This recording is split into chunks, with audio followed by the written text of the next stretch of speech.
Buenas noches, nueva edición de En Profundidad. Hace 7 días pasábamos un informe, ustedes lo recordarán, de alguna manera parangonando algunos hechos de corrupción que se han sucedido durante este gobierno. Siempre hay que decir aparentes hechos de corrupción porque la justicia es lenta y en Argentina más lenta que en cualquier otra parte del mundo.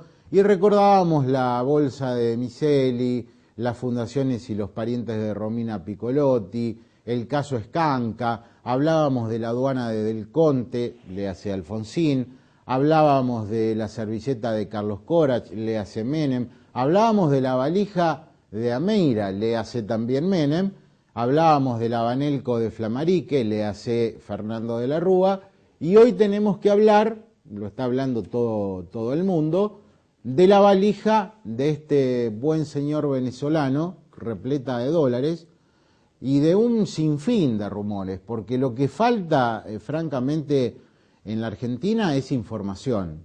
Y acá, en esto, tiene una clara responsabilidad la política comunicacional del gobierno.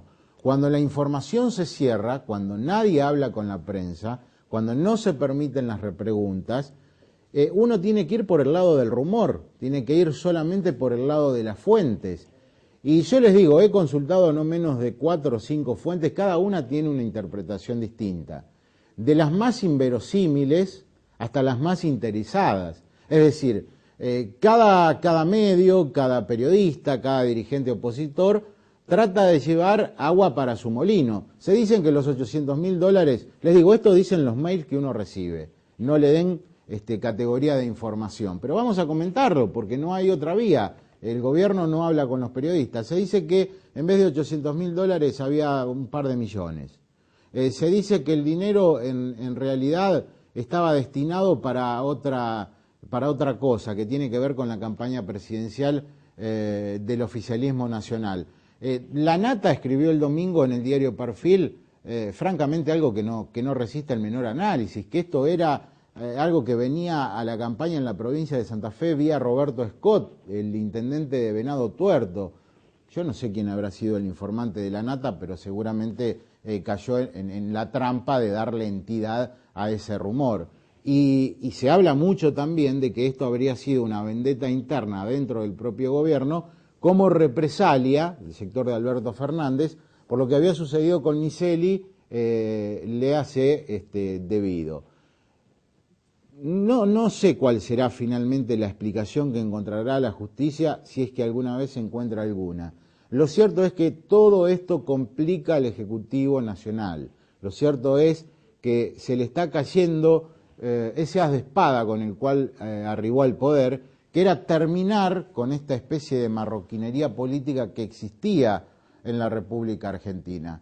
Y lo digo una vez más, debería agradecer el presidente Kirchner, Cristina Fernández de Kirchner, la inexistencia de la oposición fragmentada, dispersa, que no se presenta como alternativa de poder, porque han repercutido y mucho estos escándalos en la imagen del gobierno nacional. Habrán observado ustedes que en estos 7 días no se habló de otra cosa, la campaña provincial había quedado eclipsada. Vamos a tratar hoy de hablar de qué pasa en Santa Fe. Son los últimos días de la campaña de una elección que será histórica y hoy vamos a hablar puntualmente de la ciudad de Rosario y vamos a tener aquí a los 2 principales candidatos, Héctor Caballero y Miguel Lifchit. El primer corte y regresamos. Estamos con Héctor Caballero, el candidato a intendente del Frente para la Victoria, del PPS. ¿Cómo está, Caballero? Bien, muy bien. La primera reflexión es, usted a través de los cargos que ha tenido, lo ha conocido a Uberti más que nada, que es el personaje que ha saltado como un fusible. ¿Qué explicación tiene? Porque ante el silencio oficial, porque el gobierno no hace conferencias de prensa, uno tiene que guiarse o por fuentes o por rumores, aclarando que lo que dicen son rumores. Pero ¿cuál es su interpretación sobre lo que ha sucedido? Bueno, efectivamente, yo lo conozco a Claudio Uberti por el problema de que él era el director de OCOVI, el organismo de control de concesiones viales, que tuvimos que discutir con él prácticamente todas las obras que tienen que ver con las concesiones viales. No olvide que primero como diputado nacional y después como delegado del gobierno de la provincia de Santa Fe nos tocó la etapa de transición de un sistema a otro de concesión. Mire, yo la interpretación que tengo sobre eso es que el gobierno argentino ha actuado correctamente, separándolo de cargo a quien era el coordinador del viaje. Porque si yo viajo con mi secretaria y con el presidente de NARSA y yo me entero en el aeropuerto de Maiquetía que hay 5 más arriba, porque eran 5 venezolanos más, yo creo que es una barbaridad que tiene que ser sancionado, como lo fue, y que tiene que ser investigado, porque de ninguna manera un avión que fue contratado por ENARSA, que es una empresa del Estado argentino, con representación del Estado argentino, va con 3 funcionarios, muy bien, cuando se vuelve, el presidente de ENARSA dice, ¿quiénes son esta gente? Lo dice en voz alta y le dice, no, son colegas de PDVSA, ¿no? Así que me parece a mí, en cuanto al destino de los dineros, realmente lo que uno siempre baraja son las posibilidades de blanqueo de dinero, contrabando de dinero, pago de comer.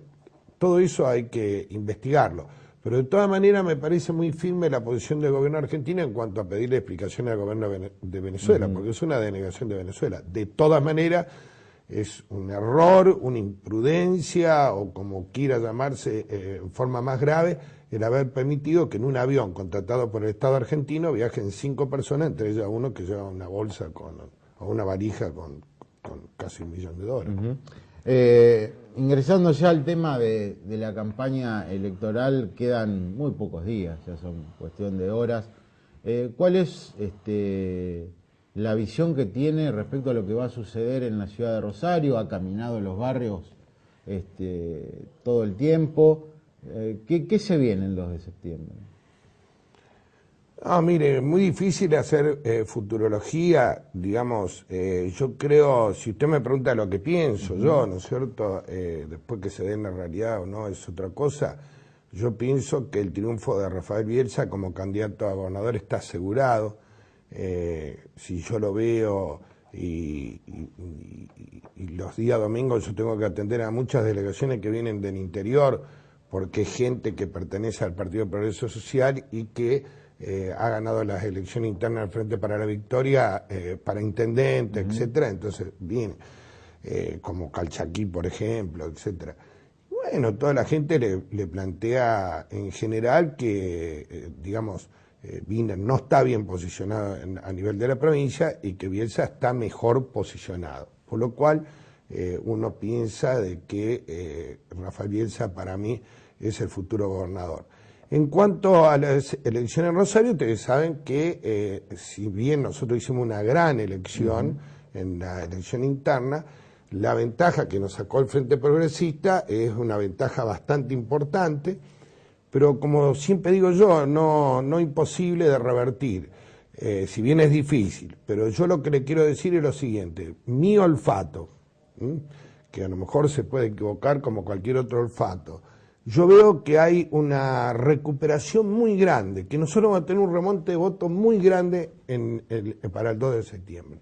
Inclusive que va a sorprender la elección que vamos a hacer, y lo veo porque me lo dice la gente, las instituciones con las cuales uno recorre o se reúne. Hay una revalorización de la gestión municipal del 89 al 95, y mucha gente de todas las clases sociales y de todos los sectores geográficos que me sorprenden a mí, que bueno, que dicen nosotros ya conocemos lo que está haciendo Lichi, conocemos lo que hizo usted y lo vamos a elegir a usted. Y entonces después viene, ¿no? El reclamo, tiene que hacer esto, no nos defrauden esto, en el otro, pero en general veo bien. Y además le digo algo, Mauricio, a esta altura de la vida tengo una gratificación espiritual y una alegría que nunca la he tenido, porque realmente no hemos tenido ningún agravio, ningún insulto, nada. Hemos recorrido cuerpo a cuerpo, como recorro yo, caminando, ni siquiera arriba de un vehículo,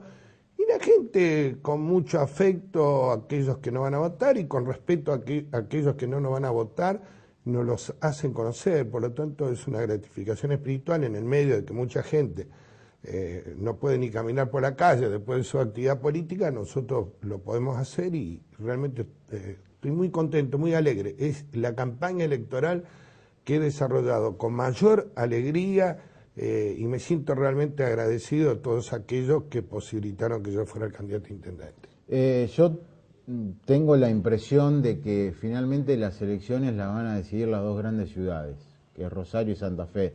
A mí me parece que el interior está cerrado, que el borrador de la historia está escrito, que el peronismo va a tener mayoría en el Senado.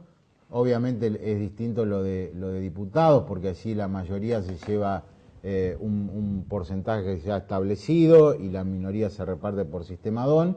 Aún así al socialismo le quedan 10 diputados propios, el resto se integra con los aliados y el justicialismo, pero viene a cuento este introito por lo siguiente: usted ha caminado los barrios, ¿usted observa que ese vinerazo que se preanuncia está en ciernes o que es una especulación que no responde a la realidad? No, es una especulación que no responde a la realidad. Le voy a decir más. Le voy a nombrar barrios que nosotros hemos perdido, qué sé yo, Empalme Granero, Barrio Larrea, Ludueña. Los vamos a ganar. Lo vamos a ganar porque la misma gente lo dice, porque la gente ha recapacitado. Yo mismo, digamos con humildad, pero he dicho, bueno, está bien. Nosotros en este barrio, en Empalme Granero, hemos terminado con la inundación, hemos hecho Juan José Paso, que lo hemos transformado en un centro comercial, etcétera, etcétera. Dígame qué han hecho ellos, ¿no es cierto? Y le dice, tienen razón. O sea, acá va a haber, y lo mismo en Barrio Belgrano y en un montón de barrios, va a haber una reversión del voto. Yo estoy totalmente convencido. Y con respecto a lo otro, no lo veo. Si no se lo diría, no, al contrario. Veo que estaba en una mejor situación en cuanto a la expectativa de la gente en la interna que para ahora la externa. Por eso también le digo que yo pienso que a nivel provincial está pasando exactamente lo mismo. Exactamente lo mismo. Y en Rosario, digamos, que quedan muy pocos días, hay un alto nivel de indecisos, hubo una gran cantidad de votos en blanco, nulos, impugnados. Digamos, ¿cuáles son los temas que usted querría que el ciudadano tome en cuenta a la hora de entrar al cuarto oscuro? Mire, los principales, ¿no? Sí. Yo primero me dirigiría, no por un problema de jerarquía, es decir, primero a la gente de la tercera edad, los adultos mayores, los ancianos, como quiera llamarlo. Yo creo que durante nuestra gestión municipal fue la única gestión municipal que tomó el problema de la tercera edad. Creamos la escuela de gerontología, ampliamos el gerontocomio municipal, tenemos el boleto de los 69 años, mayores de 69 años, gratis en todo el transporte colectivo, un mínimo determinado para la propiedad única de un jubilado pensionado que no paga el ingreso. Y cuando nadie habla de la gente de la tercera edad, nosotros vamos a crear los centros de día para adultos mayores, o sea, para los abuelos, que de 9 de la mañana a las 6 de la tarde de verano y de las 10 de la mañana a las 5 de la tarde de invierno, va a ir la gente que tiene la misma edad, una misma historia, unos mismos valores culturales, a convivir juntos. Después cada uno vuelve a la casa. A los jóvenes. Yo veía el otro día un acto en la Plaza Pringle del voto joven. Mire, nosotros no le ofrecemos a los jóvenes música, que también hay que ofrecerla, ¿no es cierto?, baile, etcétera. Nosotros le ofrecemos ser partícipe de la vida política de la ciudad.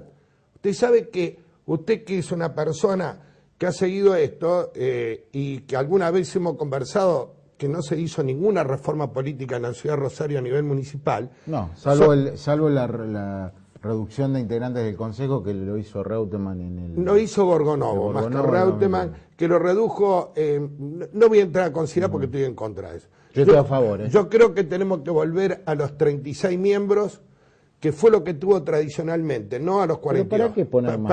Perdón. Para darle representatividad a la gente, para darle respuesta a todos aquellos que plantearon que se vayan todos, que tenían razón, porque en última instancia, a través de esa frase, estaban cuestionando la representatividad con razón y con justicia que la mayoría de los representantes del pueblo no tenían. Nosotros vamos a los 36 miembros, 18 a razón de 3 por cada uno de los distritos. Acá los distritos son un número exacto de seccionales, por lo tanto tienen el padrón ya. Entonces, 3 por el distrito centro, 3 por el distrito norte, 3 por el noroeste, 3 por el oeste, 3 por el suroeste y 3 por el sur. 18, como en Alemania, que es el sistema representativo que mejor funciona del mundo, la mitad del consejo de los 36-18 es territorio. Se acabó eso que nadie sabe dónde vive. Y es causal de el concejal. Y es causal de revocatoria de mandato si se muda del distrito durante la gestión. Entonces usted lo controla en la gestión, porque si en el barrio no hay ómnibus, no hay limpieza, etcétera, usted tiene representante que vive ahí. Y también lo controla patrimonialmente. Nuestras mujeres saben lo que vale la ropa cuando las mujeres del vecino se la cambian. Y nosotros sabemos lo que valen los autos y algunas otras cosas. Entonces podemos hacer un control social. De los otros 18 que quedan, la otra mitad, 6 varones, 6 mujeres y 6 jóvenes de 18 a 30 años de edad. Mire, yo creo que hay que dejar de maldecir la oscuridad y prender la luz. ¿Qué quiero decir con esto? Estamos maldiciendo todo el día que la juventud no se interesa por la cosa pública, que la juventud está en esto, está en el otro, está en el otro. Yo digo, en vez de maldecir las cosas, ¿por qué no prendemos la luz y decimos, le damos 6 de los 6 varones, 6 mujeres, 6 representantes a jóvenes de 18 a 30 años de edad? Al principio, cuando yo planteé esto, que soy el primero en Argentina que lo planteo, y la gente alguna, y yo tengo gente con la cual uno ha estudiado muchos años, presidente de la Corte Suprema de Justicia, una serie de gente, y nos sentábamos a hablar, y ahora me mandan argumento a ellos, diciendo que los tribunales en Inglaterra se eligen también por edad, que en Estados Unidos no está legislado por lo mismo, que toda la sociedad avanzada tratan de que los cuerpos representativos haya gente de adulta y gente joven. ¿Por qué? Por lo que digo yo siempre, acerca de un mismo hecho, hay 2 miradas distintas, la del adulto y la del joven. Y además de haber 2 miradas, hay 2 valoraciones distintas. Yo doy un ejemplo. Todos decimos, el viernes a la noche, el sábado a la mañana, el domingo a la mañana, no hay ómnibus, no hay taxi, los jóvenes deambulando, etc. Lo que quieren cargar a Romana le agregan además algunas otras cosas adjudicándosele a la juventud. Yo he hablado con los taxis y me dicen, no, dice, es verdad, yo no voy porque si sube arriba uno me vomita, no puedo trabajar más. Va a lo de los ómnibus, los choferes amigos que yo tengo personales, digo, ¿qué pasa? Sí, lo esquivamos, es verdad. Entonces, los adultos no sabemos cómo resolver el problema. Si sentamos a los jóvenes, que alguien tiene que empezar a tenerlos en cuenta, y nos sentamos a discutir, estoy seguro que vamos a resolver los problemas. Y en una ciudad donde el mayor acto de gobierno es lograr la convivencia entre los seres humanos que viven como vecinos en la ciudad, me parece que esté integrado un consejo por gente de todos los barrios y que esté integrado por jóvenes y por adultos, me parece a mí que es lograr la convivencia a través de la integración de estos representantes. Entonces, por eso yo me dirijo a los 2 extremos biológicos de la edad. A la gente mayor, que no es tenida en cuenta. No hay una política de la tercera edad, y lo digo, no hay una política de ningún nivel del Estado. Nadie los tiene en cuenta. Y en segundo lugar, con los jóvenes. Con los jóvenes todos hacen discurso hueco y vacío. Algunos repiten a José Ingeniero, a Aníbal Ponce, pero parece que no lo estudiaron, porque estas cosas ya las planteaba esta gente. Los jóvenes tienen que tener representatividad propia, y va a ver cómo los partidos políticos van a tener que poner jóvenes en sus listas, cómo se van a crear las juventudes, etcétera. ¿Sabe por qué? Porque a los jóvenes, de maldecirlo por no integrarse en la cosa pública, hay que integrarlo a la participación, no a pegar carteles y a escribir paredes, sino a coparticipar de las decisiones que se toman en el gobierno de la ciudad. Estamos hablando con Héctor Caballero, candidato a intendente del Frente para la Victoria. La pausa y regresamos. Estamos dialogando con Héctor Caballero. Héctor, bueno, ya hemos hablado de cuáles son los grandes proyectos, los macro proyectos que tiene usted para la ciudad de Rosario. La otra pregunta refiere a lo siguiente. En En la ciudad, más allá de las críticas que se le formulan al oficialismo, se ha visto, si uno sigue el mapa, digamos, después del voto, que en los barrios donde no ganaba el socialismo, ahora gana. Esto está hablando de una realidad distinta a la que dicen las palabras. ¿Está hablando de qué cosa? No, mire, yo en primer lugar creo que el mapa que va a haber que tomar en cuenta es el del 2 de septiembre, donde nosotros vamos a ganar en muchos barrios. Yo diría en la mayoría. Va a ser una elección sorpresa en la ciudad de Rosario. Vamos a sacar muchísimos votos y vamos a ganar muchísimos barrios. La gente recapacitada, no se olvide que yo hice 2 meses de campaña, prácticamente no pudimos difundir. Y ellos, naturalmente, al estar 4 años, me parece que tienen la continuidad de estar en el gobierno. Pero de todas maneras, creo que yo estuve investigando ese tema. Yo creo que, desgraciadamente, gente con la cual uno ha convivido y que respeto, ¿no es cierto? No son diferencias personales, son diferencias conceptuales. Creo que hay un alto clientelismo político, no sé, en muchos de estos barrios. Yo le doy fuerte apache, he entrado a un comedor municipal, le digo sinceramente, mire que yo me crié solo de los 12 años y he andado en pensiones con cucarachas. Yo no entro a comer, ni siquiera entraría al baño en el comedor municipal. De fuerte apache, se lo estoy dando para que... y bueno, ese hombre me confiesa a mí que cobra 2.000 pesos por mes para darle comer a la gente, que no le da comer a nadie. Barrio Los Humitos, digo estos barrios porque la gente en general no lo conoce, gana 800 pesos, ¿no es cierto? O 600 pesos, no recuerdo. Barrio Los Olivos, 500 pesos. Es decir, yo vuelvo a repetir, me parece a mí que nosotros teníamos otra concepción. Nosotros hacíamos el comedor, la gente iba a comer, lo abastecíamos nosotros de comida, controlábamos la dieta y después analizábamos el resultado que tenía, el impacto que tenía. Hoy se le tira la plata, nadie lo controla. Me parece a mí de que hay mucho clientelismo político en los barrios por parte de la Municipalidad de Rosario. Lo veo, me lo cuenta la gente, porque la gente de todas maneras no tiene nada que ocultar. Entonces, me parece que hay mucho más eso, y hay mucho más marketing y publicidad que realizaciones concretas. De todas maneras, creo que, le vuelvo a repetir, creo que estas elecciones van a cambiar fundamentalmente el mapa en cuanto a los resultados electorales en los barrios. Hubo una novedad, me parece, la única novedad en la campaña fue lo que dijo Griselda Tesio en este programa, que iban a buscar un acuerdo con el peronismo, un acuerdo de gobernabilidad si es que ganan.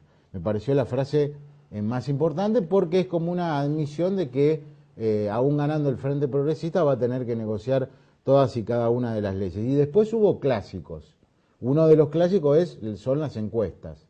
Las encuestas, por ejemplo, otra vez las dan todas ganador a Hermes Wiener. ¿Esto responde a qué cosa? ¿A una mala lectura de la realidad? Le voy a decir, de contestar las dos cosas. Déjame acordar lo otro de la gobernabilidad que pidió Tesio. Mire, reflexionemos. Se ha perdido la seriedad, la ética y la moral aplicada a la política. Se ha perdido. Y le voy a dar los 2 ejemplos. Las elecciones de hace 2 años, que creo que estaba en un hotel de la calle Córdoba, invocó, y lo digo con nombre y apellido, a una encuesta de Mori Araujo que había ganado, de hace 4 años. Del 2003. De 2003. Que había ganado Wiener y era el gobernador. En forma irrefutable, que no había posibilidad de vuelta atrás. No fue gobernador. O sea, Mori Araujo, uno de 2. Yo, discúlpenme, ¿no es cierto? Tengo derecho a pensar, a la libre expresión.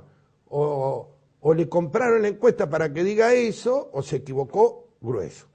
Ahora vamos a los 4 años prácticamente, se hace una conferencia de prensa tarde, donde todo el mundo ya le sentía mal olor a la cosa, y se presenta el doctor Wiener con encuesta en la mano, está bien que no tenían totalmente los datos, tenían el 70%, y dice, ganamos por tantos puntos, y perdieron.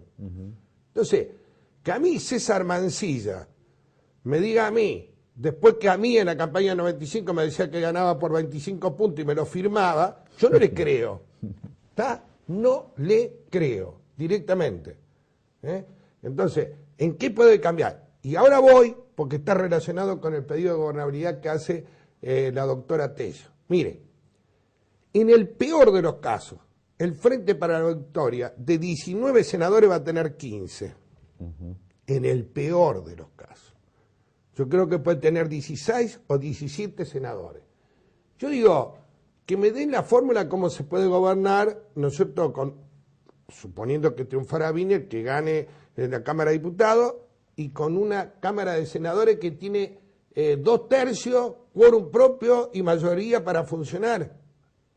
Entonces ahora viene a pedir gobernabilidad, que dijo que la gente del Frente para la Victoria manejábamos las armas y ellos la idea. Lo desmintió acá, dijo que era un invento mío. Eso. Bueno, no, lo dijo y todo el mundo, hasta periodistas, lo tiene grabado. Pues, independientemente de eso, quiere que le diga, como toda persona que no ha estado en política, pero que ha sido beneficiada por la política, porque ella que reclama tanta transparencia en los actos, yo le voy a decir algo. La doctora Tello lo reconoció públicamente, es fiscal federal porque la puso con el dedo el doctor Alfonsín por la amistad que tenía con su padre, el doctor Tello. Ella lo reconoce y después viene a pedir transparencia para la justicia. Yo pido transparencia con la justicia y tengo alguna experiencia negativa con la justicia y por eso planteo la reforma con la justicia y creo que la tiene la gente que exige. Pero la menos indicada es ella. Y ahora viene a pedir gobernabilidad. Claro. Lo que no se dice a la gente, que supóngase que gane Wiener por 20.000, 50.000 votos, 100.000, 2.000, es que va a estar en minoría totalmente en el Senado, que no va a poder gobernar. Esto es así. Entonces, dígame una cosa, con respecto a estos encuestadores que son todos de Buenos Aires, o sea, no tienen que caminar. Hay algunos de acá. Sí, que también les sirven a ellos. Trabajan para ellos. Trabajan para César Mancilla, etc. Yo lo que digo es lo siguiente. Dígame, departamento Belgrano, ganó el senador Alberto Crosetti del Frente para la Victoria con los 2/3 de los votos del departamento, ¿no es cierto? Vamos al departamento Iriondo, ganó Norberto Betique, larguísimo. Vamos al departamento General López, uno de los más importantes de la provincia, ganó Ricardo Espinosi con más del 50% de los votos del Frente para la Victoria. Vamos al departamento General Obligado, uno de los más grandes. Ganó Tato Campo, que es el senador actual, por un campo. Vamos a Rafaela, o sea, el departamento castellano. Ganó el senador de Perotti por un campo. Dígame una cosa, estos encuestadores de Buenos Aires, con la colaboración de algunos de acá, ¿no saben que la gente cuando vota en Rafaela busca el candidato del departamento? Cuando vota en las parejas, vota por el candidato, en este caso Crosetti, del departamento. Y, por supuesto, vota al candidato a gobernador. Por eso se equivocan, porque se dice Bielsa o Wiener. En las grandes ciudades, posiblemente Wiener acumule más votos. Ahora, cuando junta toda la provincia y la gente vota por lo local, ¿usted cree que en Pérez a quién no van a votar? A Darío Corsanini, que es el intendente, porque ha hecho una excelente intendencia.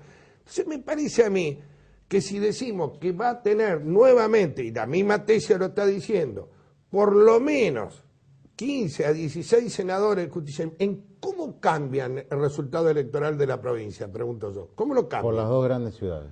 Las dos grandes ciudades, mire, entre el voto... Digo, la opción que se me ocurre. Entre el voto, ¿no es cierto?, de Cachi Martínez y el voto de Martín Barbarray, ambos, ¿no es cierto?, de vertiente del Frente para la Victoria, suma el 70% de los votos de la ciudad de Santa Fe.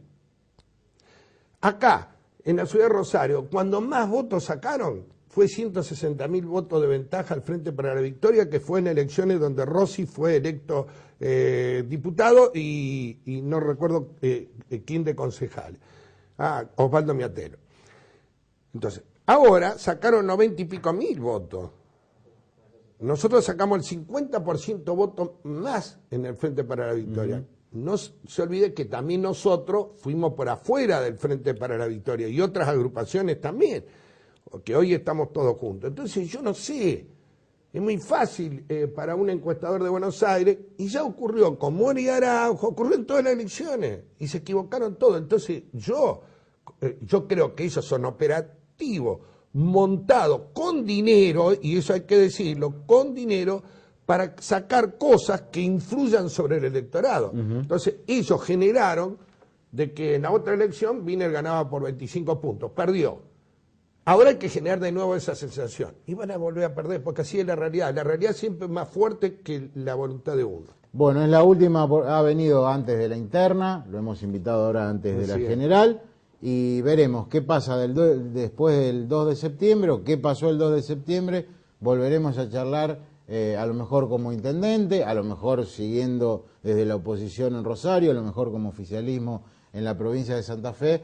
Pero bueno, muchas gracias por haber venido. No, el agradecido soy yo, Mauricio, porque realmente uno ha tenido en este programa la posibilidad siempre de, sin ningún tipo de condicionamiento, hablar de todo, y eso para nosotros vale mucho, que podamos transmitir lo que pensamos para que la gente pueda decir. Muchísimas gracias. Y lo invito a ver un informe que tiene que ver con las campañas políticas y con algunas estrategias de campaña que sugieren en este caso los encargados de prensa de algunos candidatos. Lo vemos. El capítulo relaciones con los medios, periodistas versus dirigentes, si este es un interrogante, se divide en dos partes en lo que es las relaciones con la prensa y las crisis de comunicación. En la primera instancia apunta a cómo deberían desarrollarse esas relaciones con el periodista, y tiene que ser, definimos nosotros como piedra fundamental, la confianza. Ese vínculo permanente que vamos a tener en materia de comunicación tiene que ser a base de la confianza. ¿Qué hubiera hecho usted si lo hubieran dejado seguir? ¿Me lo quiere explicar en el pizarrón? ¿Cómo no? Ahí tiene. Lo que no vamos a hacer es el nuevo marketing de los planes comprados y vendidos, porque no nos hemos vendido como personas, no nos hemos vendido ni políticamente, ni estéticamente, ni nos vamos a vender en la propaganda del marketing. Así que esto es un poco lo que quería decirle a la sociedad, porque ustedes vieron que ya los operadores mediáticos empiezan con estas diferencias, y en realidad hay una inconsistencia brutal del otro lado. Tampoco hablan del plan, lo cierto es que tienen unas carpetitas que muestran y entregan.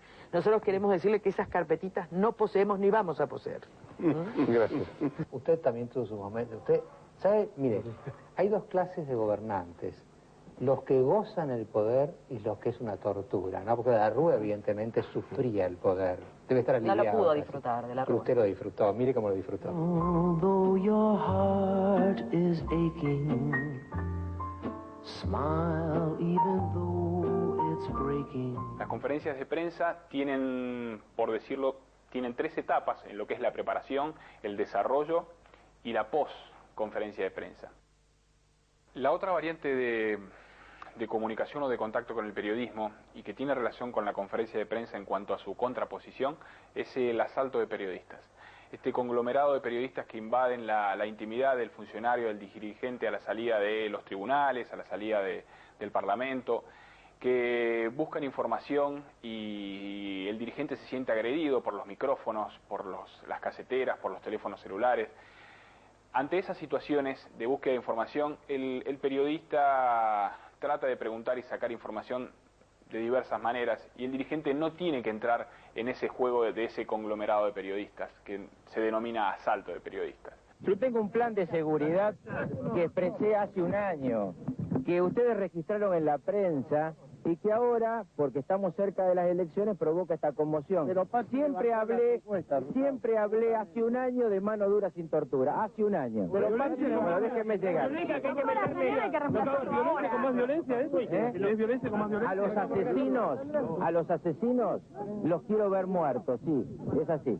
Como decimos, esas respuestas por parte del dirigente tienen que ser breves, de no más de 30 segundos.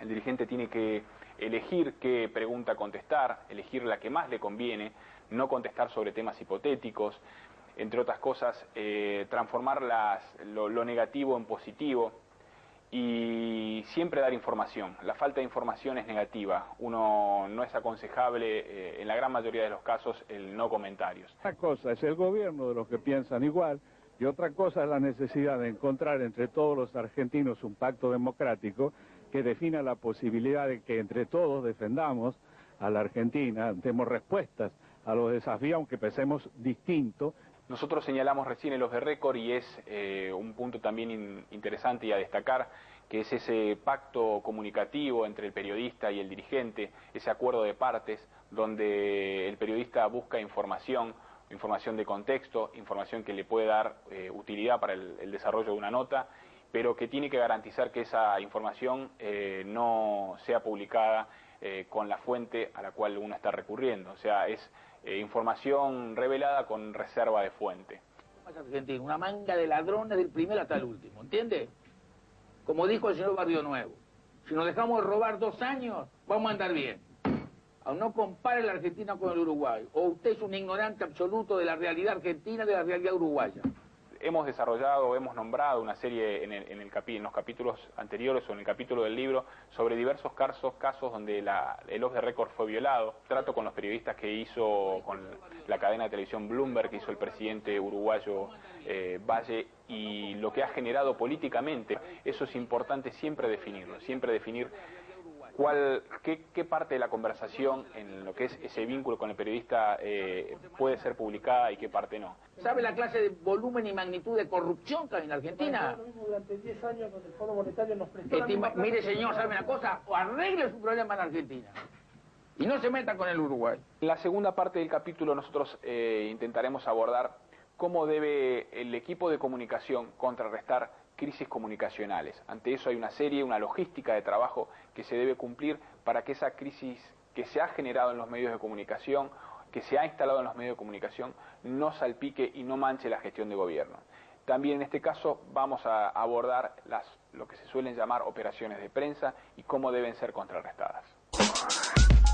Seguimos dialogando con Héctor Caballero. Estuvo acá en los estudios Miguel Lifchitz, pero por razones de agenda se tuvo que retirar, tendrá sus ocupaciones. Seguimos hablando con Caballero. Y una de las cuestiones que le quería preguntar, Héctor, usted es un dirigente de raza que hace años que la viene peleando, fue intendente de la ciudad, fue diputado, tuvo cargos importantes. ¿Esta es la última elección en la que va a participar o cree que todavía hay resto en el futuro como para seguir insistiendo, teniendo en cuenta que su gestión es muy rescatada en Rosario? Sí, Mauricio, todo el mundo me pregunta porque me veo más joven, qué sé yo, no. La actividad política es una cosa que me gusta, en primer lugar, que no la hago cuando, viste, esas personas que dicen, ay, una carga, me siento mal. No, yo me siento bien haciendo política. Si voy a seguir todo lo que la biología y la salud me permita. Con respecto a las candidaturas, ya últimamente, en las 2 últimas elecciones estoy, generando, he ido a candidaturas, pero fundamentalmente para que lleguen otros más jóvenes en los cargos de concejales, diputados provinciales, etcétera. Pero la actividad política voy a seguir toda la vida. Por supuesto que siempre le digo a mis compañeros y amigos que cuando ya la biología no me permita tener la lucidez y la entereza que tengo hoy, que me lo digan, porque se puede colaborar desde desde otros espacios sin estar siempre medio como ariete, ¿no?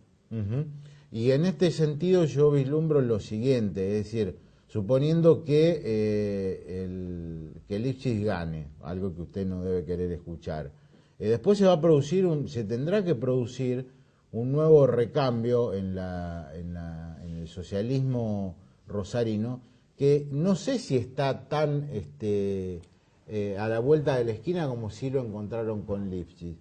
Y ahí tal vez tantos años de gobierno lleven a que la gente se ponga mucho más exigente en cuanto al reclamo. Creo que hay un punto de partida que es positivo. Los candidatos hoy son infinitamente mejores en todas las expresiones políticas mayoritarias que hace 4 años atrás, ¿no? No, yo creo que, en nuestra ciudad, en general, ¿no es cierto? Porque yo también quiero ser justo. Yo recuerdo, después de cada golpe, nadie, con algún nivel de idoneidad, con algún nivel de valores éticos y morales, quería ir de candidato a concejal, muchos no querían ir de candidato a diputado provincial, entonces uno iba a hablar a un médico y dice, no, déjame a mí. O iba a hablar a un abogado y dice, no, yo déjame con mis clientes. ¿Por qué? Porque había habido la experiencia de los golpes de Estado del 63 al 66, que es lo que me tocó vivir a mí, y donde un montón terminaron presos, perdieron toda su clientela o sus pacientes, etcétera, y terminaron presos acusándolos de, desprestigiándolos socialmente. Entonces, cuando se hicieron las primeras elecciones en el 83, yo recuerdo que en las listas nadie quería ir de concejal, por ejemplo, ¿no? Y que ser diputado provincial. Entonces, se mejoró la calidad también, primero y fundamental, porque hubo estabilidad democrática. Entonces, al haber estabilidad democrática, bueno, mucha gente que tiene nivel, que tiene militancia de muchos años, se animó a postularse de candidato. Y yo creo que en la ciudad de Rosario hay un ambiente propicio para que, por ejemplo, en estas mismas elecciones, creo que los dos candidatos a intendentes, los dos candidatos a gobernadores son gente de trayectoria que todo el mundo los conoce y que no le puede achacar, digamos, ninguna cuestión grave, sino que, al contrario, tiene que decir quién es mejor, no quién es el menos peor. Entonces, me parece a mí que sí, y que yo creo que cuando se crea este ambiente, la representación va a ir mejorando. Pero por eso yo quiero volver al otro, a lo que hablábamos antes.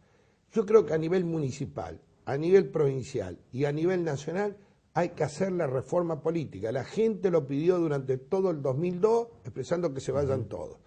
Que me parece que era un reclamo de que quienes la gente votaba para que lo representara no estaba luego elegido en contacto con la gente y por lo tanto votaba en los organismos parlamentarios lo que se le antojaba. Y muchas representantes funcionarios de los ejecutivos, tanto municipales como provinciales como nacionales, los sacaban de la galera, eran tristes desconocidos y a veces mucho peor, eran conocidos por todo el mundo por su trayectoria que habían cumplido un papel negativo. Caso concreto el de Cavallo.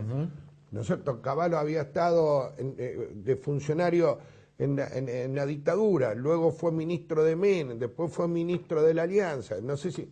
Entonces, todo eso fue lo que lo llevó a la gente, pero yo creo que nosotros vivimos en una ciudad y una provincia. Mire, yo creo que Carlos Reutemann fue un gran gobernador. Acá en Rosario la gente quizás no tiene la misma valoración que en el resto de la provincia, que es muy alta como buen gobernador. ¿Qué caso de corrupción tuvo Carlos Alberto Reutemann? Ninguno. Muy bien. Obey, ¿no es cierto?, como gobernador, creo que ha hecho 2 gestiones, la última muy exitosa, por supuesto, en un marco mucho nacional mejor, sí, mucho mejor que el que había tenido Reutemann, pero realmente hacía muchísimo tiempo que no se encaraban y no se coordinaba con la nación también y la provincia. Bueno, o sea, y tampoco yo conozco ningún caso de corrupción.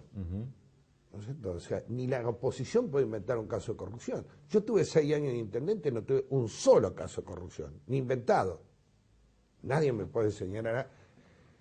Entonces, creo que la cultura democrática de la ciudad de Rosario es muy importante.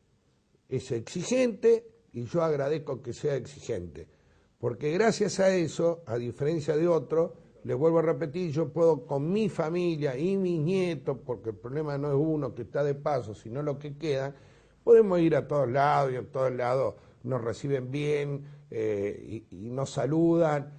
Yo iba el domingo, ayer, con 2 de mis 5 nietos, iba al supermercado que queda a 2 cuadras de mi casa, porque nos habíamos olvidado de comprar algunas cosas. El domingo nos reunimos toda la familia. Y bueno, y ella dice, pero abuelo, a vos todo el mundo te saluda, y qué sé yo. Entonces le digo, después vamos a hablar. Y entonces yo después hablé. Digo, ustedes tienen que cuidar los valores, etcétera, todavía son chicos, pero para llegar a esa edad y tener ese respeto de la gente y ese afecto, es porque uno ha transitado un camino. Y creo que, ¿sabés por qué es así? Por eso cuando dicen discutir el Código de Edificación Urbana, yo lo primero que digo es lo siguiente. Primero discutamos qué ciudad queremos. Si queremos una ciudad megalópoli, donde la gente ni se conoce, o queremos una ciudad donde la gente se conoce. ¿Sabe por qué? Porque en una ciudad donde nos conocemos y mantenemos diálogos todos, podemos controlar a nuestros funcionarios. Entonces hay gente que no puede caminar por la calle y hay gente que caminamos por la calle justamente por eso, porque hay un control social, pero para eso hay que reformar políticamente los niveles del Estado para que haya gente representativa y que haya un control social de la gente controlando la gestión. Bueno, le agradezco mucho, caballero, haber estado acá. He estado antes de las internas, le hemos dado la oportunidad a todos en este programa. Lichi se tuvo que ir porque tenía problemas de agenda. Y bueno, después del 2 de septiembre analizaremos cuáles han sido los resultados y cuál es el futuro de la provincia y del municipio. No, el agradecido soy yo porque siempre he podido participar y expresar libremente lo que uno piensa, y eso vale mucho en una campaña electoral y vale siempre, que los vecinos conozcan lo que pensamos. Muchísimas gracias, Mauricio. Estuvo con nosotros Héctor Caballeros, hacemos el último corte y editorial de cierre y presentamos algunos libros. Quedan poquitos días de campaña, muy poco tiempo. El 2 de septiembre Rosario va a tener un nuevo gobernador, va a tener un nuevo intendente que va a ser Caballero o será Lifchitz. Y bueno, la provincia encarará 4 años que van a ser históricos, ya porque por primera vez tendremos un gobernador socialista, algo que no ha sucedido en ninguna parte de la República Argentina, o bien porque el peronismo festejará las bodas de plata en el poder. No tenemos la bola mágica, no somos encuestadores, para truchos están los encuestadores, diría un amigo, así que hay que esperar, hay que vislumbrar qué sucede con la campaña. Yo insisto en algo de lo que no me muevo. El nombre del futuro gobernador está en la ciudad de Rosario y está en la ciudad de Santa Fe. El resto de la provincia está cerrado. Va a haber una mayoría justicialista en la Cámara de Senadores, con lo cual no es inocente la pretensión de Tesio, dicha en este mismo programa, de ir hacia un acuerdo de gobernabilidad con el peronismo, y va a tener que compartir el socialismo la Cámara de Diputados con legisladores propios, 10, con legisladores radicales, un buen porcentaje, y con el peronismo. Se va a necesitar dirigencia política con cintura de avispa para negociar todos y cada uno de los proyectos, como lo adelantó Héctor Caballero.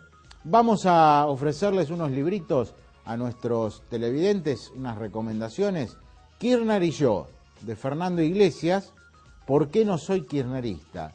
Una furibunda diatriba desde el campo intelectual contra el presidente Kirchner, fundamentada. Habla Iglesias de cómo se sintió engañado por el presidente de la Nación. Y ya que hablamos de prensa, de marketing, de relación de periodistas y políticos, Noticias del Poder, buenas y malas artes del periodismo político, de Jorge Alperín, un libro verdaderamente para recomendar. Se nos ha terminado el programa, nos reencontramos en 7 días. En profundidad, buenas noches.